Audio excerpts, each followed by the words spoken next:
Welcome to the Gearbox Podcast with Jimmy Purdy. We're bringing together industry leaders and those in the daily grind. Whether you're a tech looking to level up or a shop owner navigating the business, or just here for some real talk about the automotive world, we're finding the common ground in entrepreneurship and picking up some valuable tips along the way. So buckle up, let's shift into gear. Listen, if you're anything like me, you know the struggles of inconsistent car count and tight margins.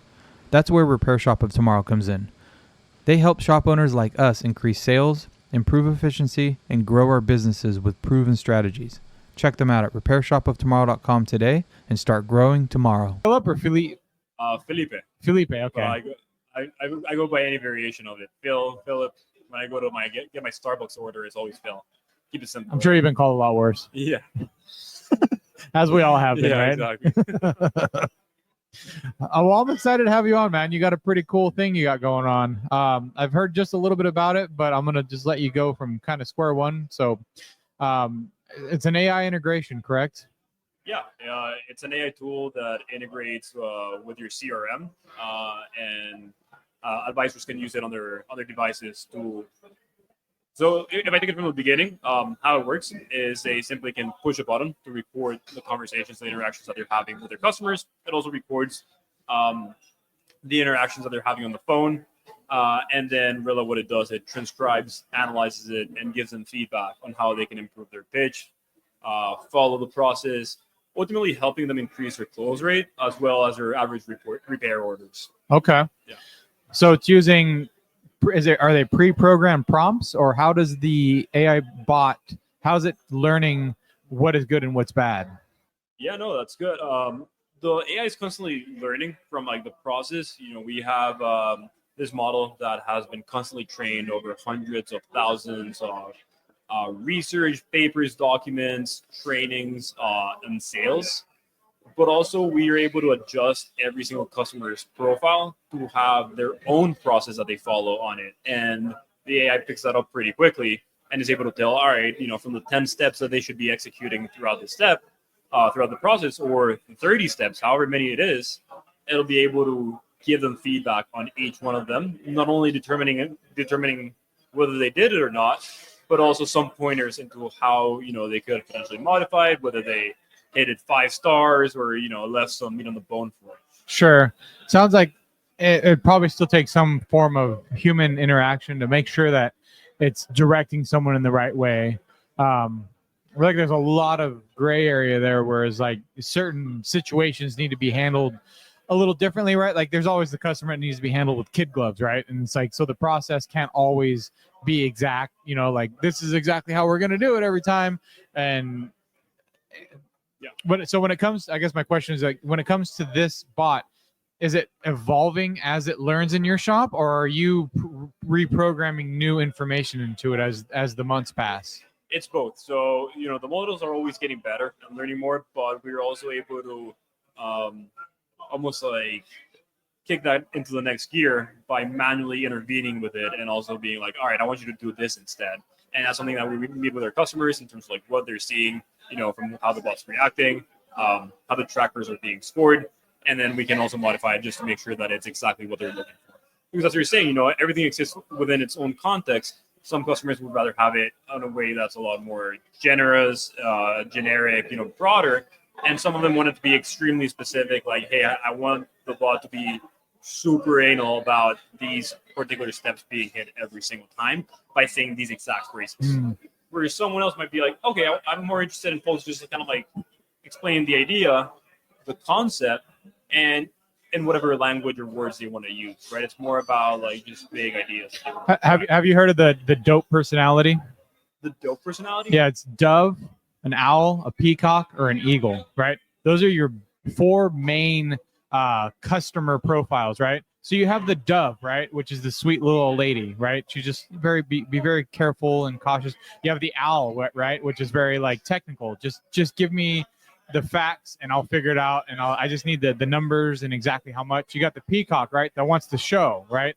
That wants that wow, like, oh, you notice I had a car seat in my back seat, and you notice that I have my award or whatever. Like they want that yeah. And then you have the eagle, which is like that aggressive customer that wants you to kind of go toe to toe with them and wants to be sold, right? So I don't know if you know Jimmy Lee, but he came up with this dope personality, and it's That's like cool. huge, right? Because you have these 4 people, and it really changed my mind when it came to customer interaction. Because you try to write like an SOP, right? I want a standard operating procedure with exactly how you're going to have every customer, how you're going to handle them, right? The way you answer the phone, the way they come in, that way it's robotic, right? And I know every single customer is going to get the exact experience, and that's where I failed, right? Because the exact experience for you is not the same exact experience for me or for him or for her, right? So you have to be able to quickly figure out who these people are, and it even starts with like the way they get out of their car, right? Like, and I was just talking, and it's like AI is never going to replace that. They're never going to be able to see the customer the way they pulled up in the parking lot. They're not going to see like, oh, he pulled up into the service bay instead of a parking spot, because that right there tells you exactly who that customer is, right? Just the fact that they want to pull into the bay instead of parking in a parking spot gives you a good idea of how that's going to go down, right?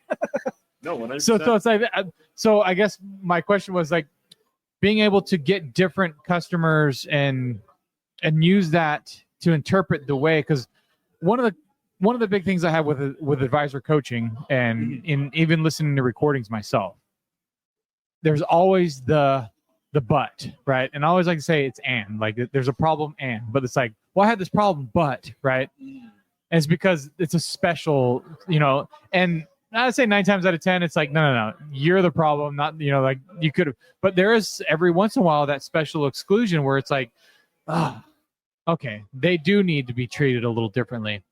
Is that like some sort of friction that you found with this software? No, that's a great question.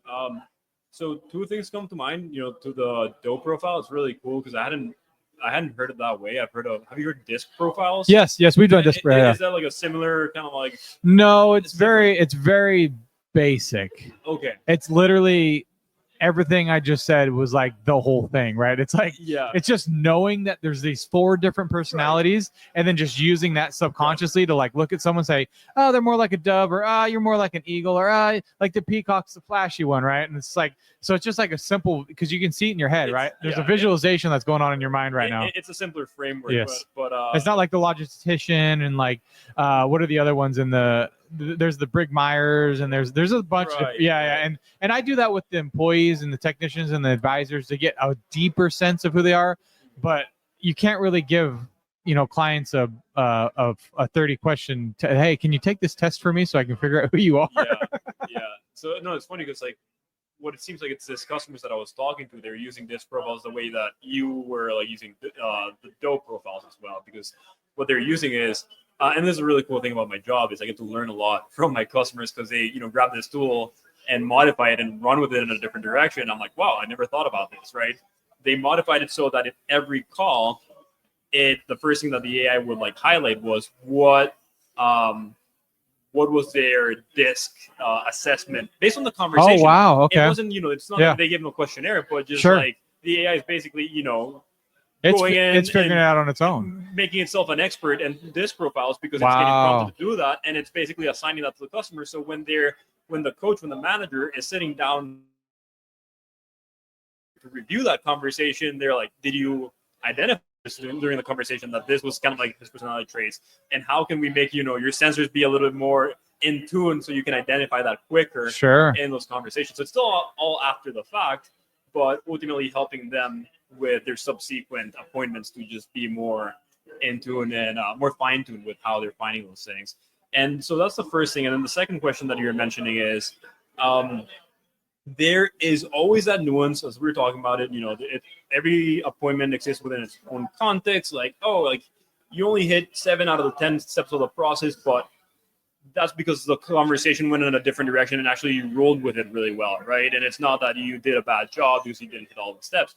And that's why it still exists as a tool, as a assistant manager for managers who are coaching with it, right? Because they're ultimately getting together, the manager, the advisor, review these conversations, and then there's this back and forth in terms of feedback. The manager can go in, instead of spending hours listening to calls, they can go in and see the summary, ask the AI chatbot, we call them Rick AI. They can ask Rick AI all the questions that they have about it, and within a few minutes or even seconds, find out everything that they need to know about a long chain, from a long chain of interactions that otherwise they would have had to sit down and listen to for hours. Right. And based on that, give the coaching. But you're absolutely right? Like, the manager's still a critical part of the whole process. It's not just like advisor to AI. It's advisor to manager to AI altogether. Like, how do we make sense of this? How do we move forward with this?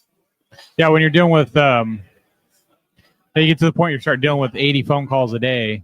There's just you can't listen to those, right? Like, there's just not enough time to even spend a minute on each of them, right? Like, you just can't.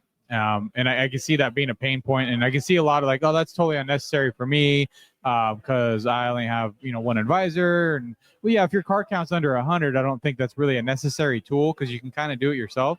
And I almost like you need to, right? Because you need to gain that experience of knowing what is a good phone call even supposed to be, right? Because if you just use this AI bot and expect it to teach you what a good phone call is, I feel like that's the wrong application. You know what I mean? Like, you need to have a good basis of like what you feel as a person the phone call should go like, and then use this tool to then polish that. Does that make sense? Yeah, no, absolutely. I mean, ultimately, I see it more of a multiplier for the managers. Yeah. Who, they potentially were advisors before, and they're really successful at it, and they have the ability, but not the bandwidth to turn everyone in their team into a rock star.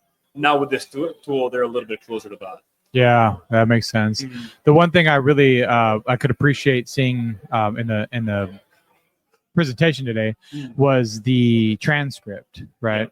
Yeah. That's one of the big ones, is being able to read the transcript versus listening to a phone call.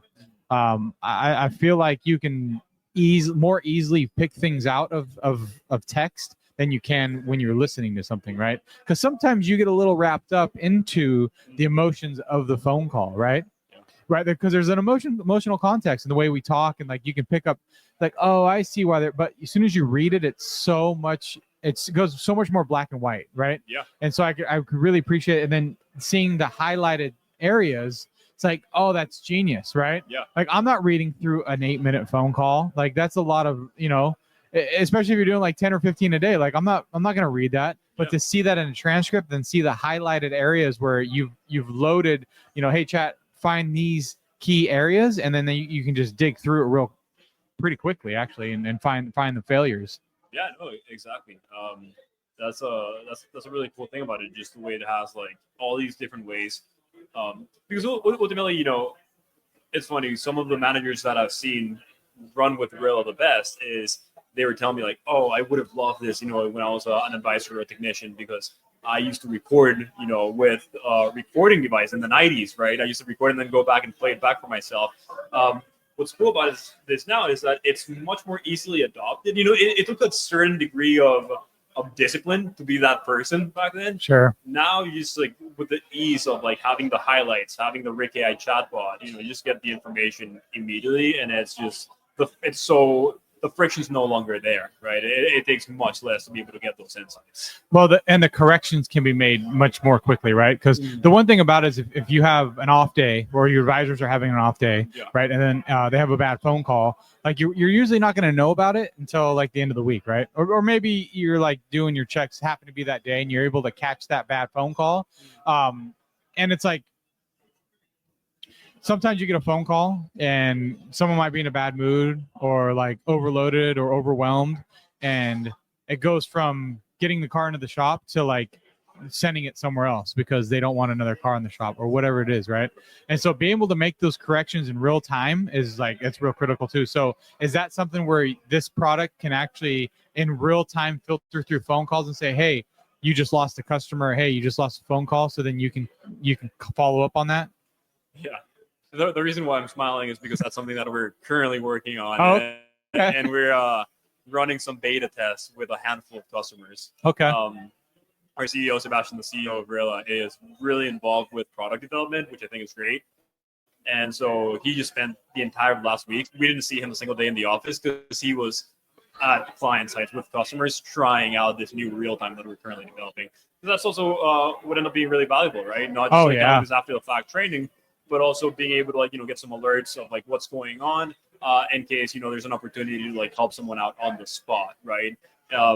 Ultimately, helping provide, if that will help you provide a customer an even better experience, as a manager, you have like the eye for that. Oh, absolutely. Sometimes you're the person the sales rep or the advisor, and in the heat of the moment, as you're saying, you're having an off day, I would certainly appreciate, a little bit of help if someone else would come in and, have the ability to do that. Well, even as like the service manager, right? And we've all been there where you can overhear a conversation and pretty quickly you can hear it going downhill, right? Like it's like, okay, that customer's not coming in. So you listen to the phone call right after they got on the phone. Yeah, I can see where they went wrong. You call back the customer, you correct, and they end up bringing the car in.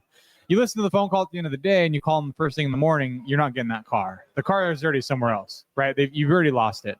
So there's been multiple occasions I've seen, I'm sure a lot of people listening, right? Like the same thing. Like I overheard the conversation. That's the only reason why I saved that car. How many of those are going on when you're either not there or you're out in the bay or you're on lunch, right? Like how many of these opportunities are we losing? And we're paying, say, $60 to $100 per phone call, right? And if you're not converting that phone call, there's no point to be marketing, right? And it's an exciting opportunity to see, like, to have a big brother. Can I call it big brother? It's kind of like a big brother, but that's a negative connotation, isn't it? It's a negative connotation. But it's similar, right? You just have someone always listening in, right? But we got to take that veil down a little bit, right? Yeah. Not make it look like it's such a negative thing, because we all get paid when we have more cars in the shop. So if someone's looking over your shoulder and giving you a tap saying, hey, you did that wrong, and that customer's not coming in, and we can correct that right away, and then you can learn from it. I don't see why that would be a negative connotation to call it big brother. Yeah. The only thing I would be more cautious around it is the tool is ultimately meant to help managers really in its current state, right? Because we're definitely getting into what's real time now, but in its current state, for managers to not have to listen to the entire conversation, right? So, and a lot of people, like, the connotation of Big Brother is, someone is sitting down in a room listening to every single word I say in every single appointment. And the reality is that the managers don't have time for that themselves. The valuable thing is that they can simply, open the Rilla app, check and see the summaries and see, whether they want to actually spend a couple more minutes and dive a little bit deeper into this conversation and get those insights extremely, extremely quickly. So that's kind of like, why we typically kind of think about it a little bit different than that. But it definitely comes up. Yeah. Like I don't want somebody analyzing every one of my phone calls. It's like, well, you kind of should be. How much is everyone paying here to come to this event to learn how to be a better leader, better manager, better owner, right? We're spending a lot of money, a lot of time. A lot of us traveled across the country to get here to learn this stuff. And in the meantime, like we have a program here that's going to help these advisors become better on the phone, and it doesn't cost them a dime. Right. But there's this resistance of like, I don't need all my phone calls listened to. Is like, why wouldn't you want that? Right. Like, why wouldn't you want some sort of feedback to know how you can progress and be better?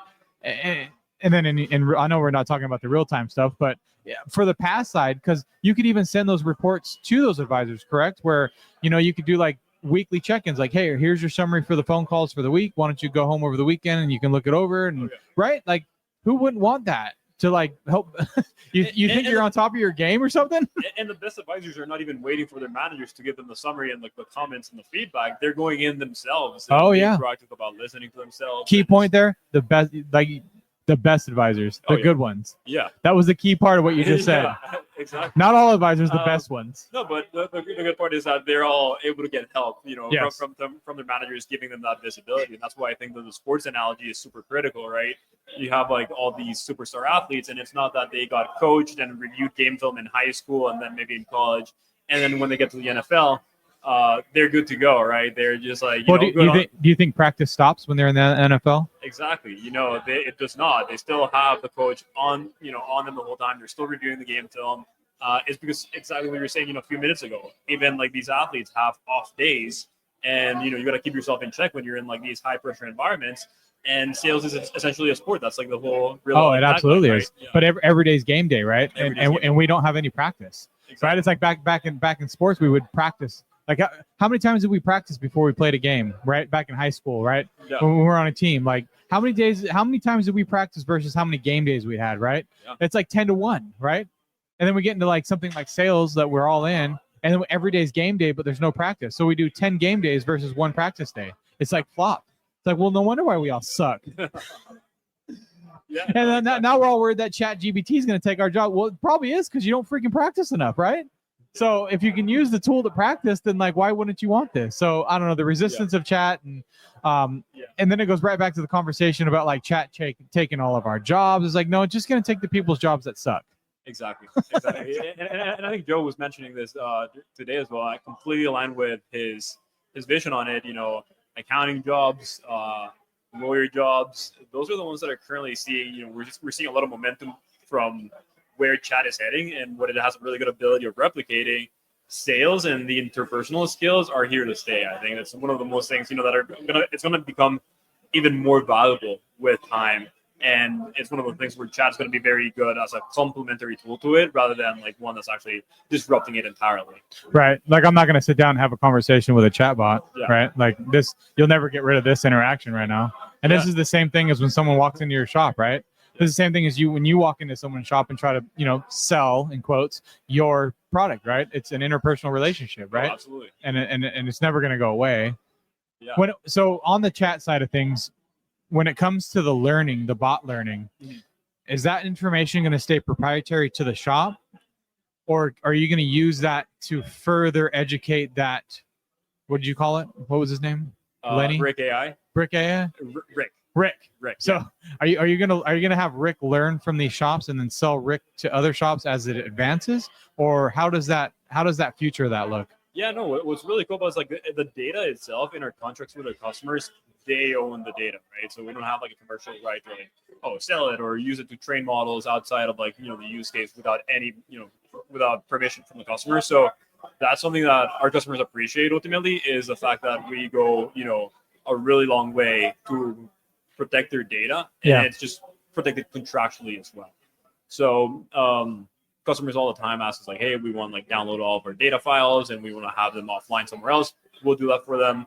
And those are all things that, we ultimately pride ourselves in, just a way in which we go, kind of like the extra mile to give that comfort and remove any sort of friction when we are onboarding customers or looking for new customers, right? When customers are looking into Rilla, they can rest assured that is something that we do for them. A lot of them, and more so, I see it more often now than I did before, is that they're really everyone's more concerned, more aware, with the rise of like ChatGPT and models about data privacy. Right. So it's one of those things that I think we distinguish ourselves on. I think a lot of people are afraid because they don't know, right? Mm-hmm. And they just assume this chat model is like, when everyone's sleeping, it's just sitting there learning, and it's just like, and it's just building a brain, right? Like, I mean, I think we've all watched too many movies about it, right? Like, where it's like, well, how can you control it, right? If it's sitting there learning, and I think it's just the unknown of like, how can you even say that? Because it might get smarter than you, and then it like breaks through the firewall, right? And it's like, I just think that's so sci-fi and so stretched in the imagination. But I could see that where some people were like, I don't want to use that because it's going to learn all my secrets, and then you're going to resell that to other companies. Yeah, exactly, and that's something that contractually we give a lot of peace of mind on to people. That's not happening. There's no way that's going to happen. There's no way.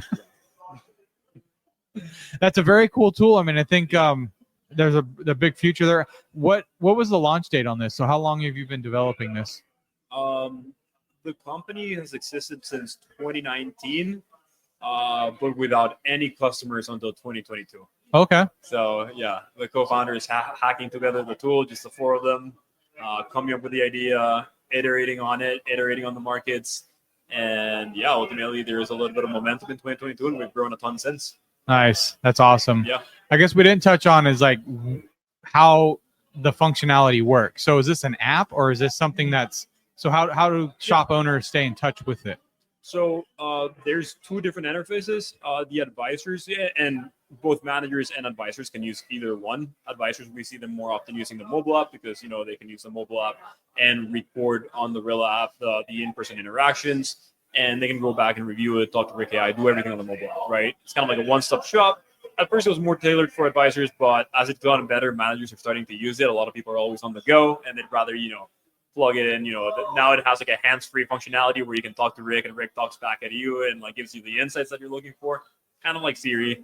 So that's a mobile app, but there's also a web version. So you can go into your desktop, go into Google Chrome, Rilla.com, log in, same username and password, and then you get to see like more robust dashboards, A little more analytics, probably. More analytics, more like kind of like the vision of a manager sitting down in their desk in their office and getting a little bit more. I see. More reporting, but essentially for the most part, it's in parity with what's on the mobile app. What's the integration? Do you have like a VoIP that you offer with the software, or does the software integrate to other VoIPs, or how would someone get this into their shop if they wanted it tomorrow?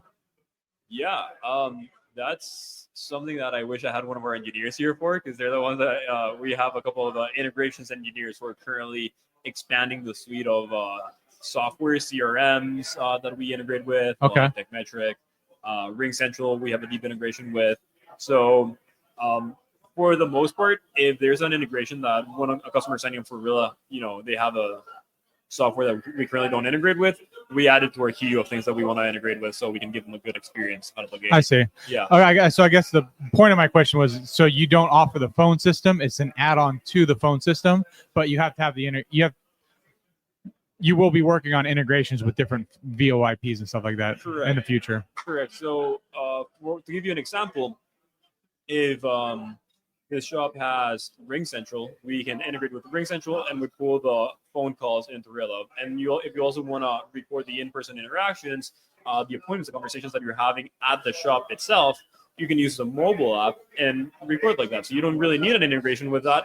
But if you want the appointment to be matched to the profile that a customer already has on your CRM, we can integrate with TechMetric and also set up that integration. That way, everything's just getting very seamlessly cataloged easily on the app for a manager to go in and be able to search appointment by customer name. If something comes up for like a rehash an opportunity, something like that, it's all like So to break it, so I guess to make it a little simple for those listening, it's similar to Zoom with Fathom.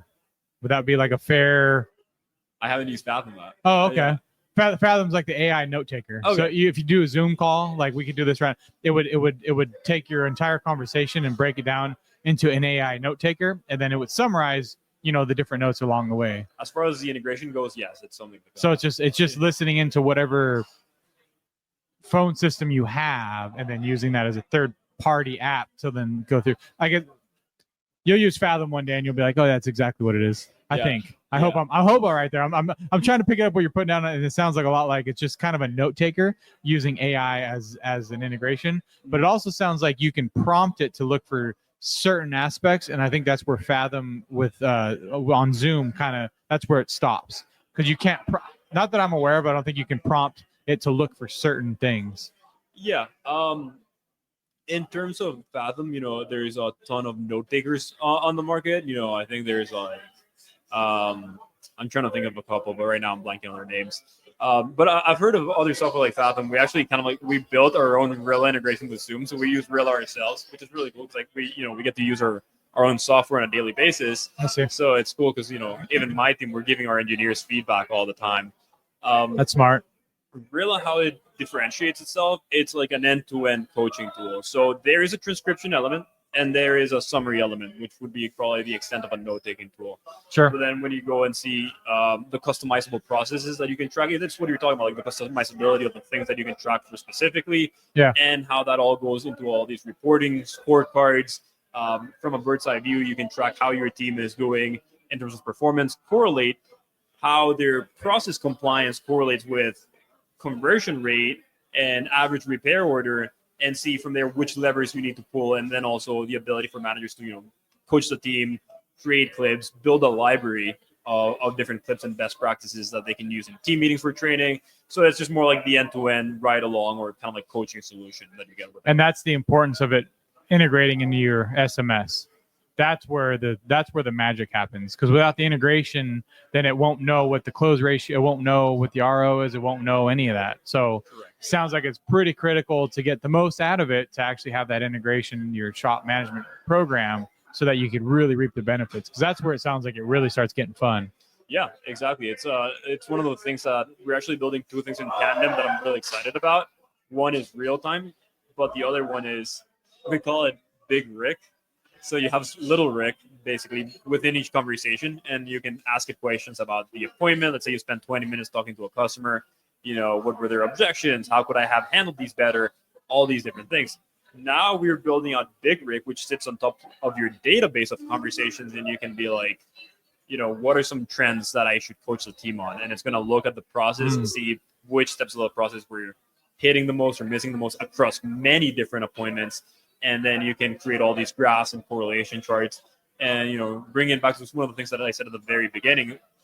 One of the cool parts of my job is that I see all these managers using BigRig. We're also beta testing it. They have early access to it, asking it all these questions and building all these reports and analysis that they're using to coach their team in their team meetings. And I'm like, wow, I would have never thought about this. But this is why they're the managers, right? They're the professionals with it. Yeah. We give them the tool, and they're like the artists with it. Right, and they roll with it. They roll with it. And then you're like, that's awesome. I never would have thought of that. Yeah, exactly. It's like taking the 30,000 foot view, right? Mm-hmm. Like sometimes you get so invested and so tight, right? Like in these, it's like, hold on a second. Like, is that even a problem, right? Because then you start tweaking that little Rick so much to the point where it's like, you're just spinning in circles, right? And you just got to take a bigger look and you're like, okay, what's really a problem here, right? And then you can take the next level down. Okay, now let's dive in. Right.